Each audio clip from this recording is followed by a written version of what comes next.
1400 সাহাবীদের দিকে তাকিয়ে বিশ্বনবী বললেন, ও সাহাবারা, এটা আমার মায়ের কবর। বিশ্বনবী 1400 সাহাবীরে বললেন, জিয়ারত করার সময় কেউ কিন্তু কান্নাকাটি করতে পারবা না। 1400 সাহাবীকে কান্নাকাটি করতে নিষেধ করে বিশ্বনবী যখন নিজের মায়ের কবরের সামনে দাঁড়ালেন, বিশ্বনবী ছোট্ট বাচ্চার মতো হাউমাউ করে কান্না শুরু করে দিলেন।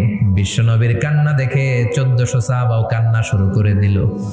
বিশ্বনবী 1400 সাহাবীদের দিকে তাকিয়ে ধমক দিয়ে বলে, তোমরা কাঁদো কেন? সাহাবারা বলে, নবী, আপনাকে আমরা অনেক ভালোবাসি। আপনার চোখ দিয়ে দার দার করে পানি নামতে দেখলে আমরা আমাদের দুটি চোখ আর শুকনা রাখতে পারি না। বিশ্বনবী মায়ের আদর পায় নাই, কিন্তু মায়ের কবরের সামনে দাঁড়িয়ে ছোট্ট বাচ্চার মতো কেঁদেছে। মা বাবা আপনার সবচেয়ে বড় পীর, মা বাবা আপনার সবচেয়ে বড় দামি জিনিস। এই পৃথিবীর সব আল্লাহর ওলিগুলা যদি কোরআন খতম করে একটা গ্লাসের পানির মধ্যে ফু দেয়, আর আপনার জনম দুঃখিনী মা যদি শুধু বিসমিল্লাহ পড়ে আরেক